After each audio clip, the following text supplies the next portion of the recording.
Je vous salue tous dans le nom puissant de Jésus-Christ, membres du temps des paroliers.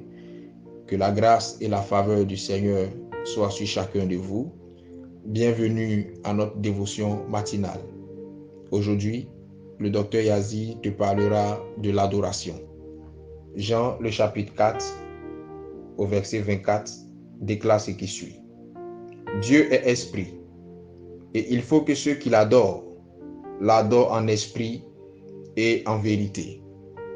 Amen. Tu as été créé pour adorer Dieu à la base. Contempler et magnifier les bienfaits de Dieu. Exprimer les bontés du Seigneur. Tel est le but et telle est la raison pour laquelle le Seigneur t'a emmené sur cette terre des hommes. Quelle que soit la situation que tu as vécue, quelle que soit la situation que tu vis aujourd'hui, quelle que soit la situation que tu vivras demain, apprends à toujours y voir un mobile d'adoration de ton Dieu. Cela t'aidera à moins te plaindre. Cela t'aidera à moins te lamenter. Cela t'aidera à plus glorifier Dieu en toute occasion favorable ou non.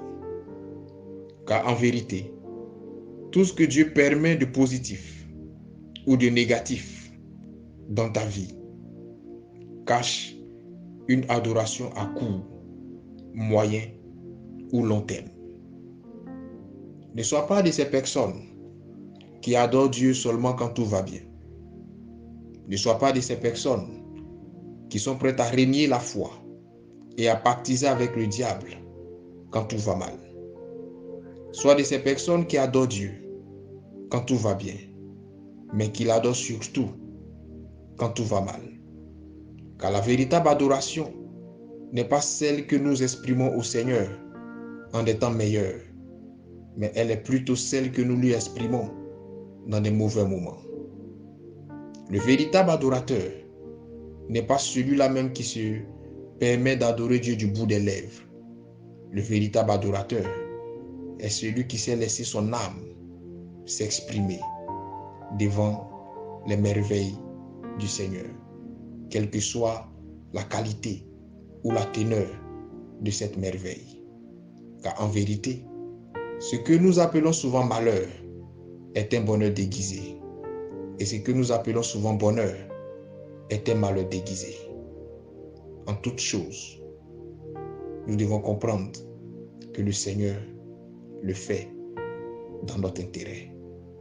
Ce matin, nous allons prier le Seigneur afin que Dieu t'aide à être un véritable adorateur, une véritable adoratrice qui est capable de l'adorer quelle que soit la situation.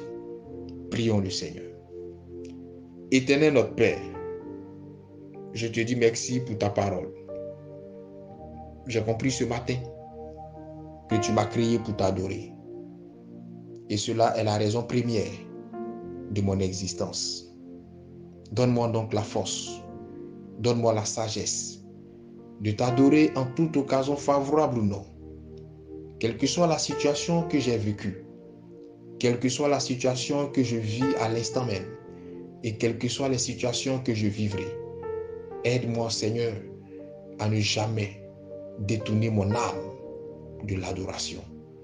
Je prie, Éternel, que tu fasses de moi un véritable adorateur, une véritable adoratrice, et que, Éternel des armées, je sois cette personne qui, Seigneur, réjouira ton cœur par la qualité de mon adoration. Merci parce que tu le fais. Aide-moi à pratiquer ta parole et que cette parole ne soit pas déracinée de mon cœur. Je te soumets ma journée. Je prie qu'elle soit une journée bénie et que mon Dieu, au-delà de moi, ma famille également, soit comptée au nombre de tes adorateurs pour la gloire de ton Saint-Nom. Je le crois, je le confesse et je l'accepte. Au nom de Jésus-Christ. Amen. Shalom chez vous.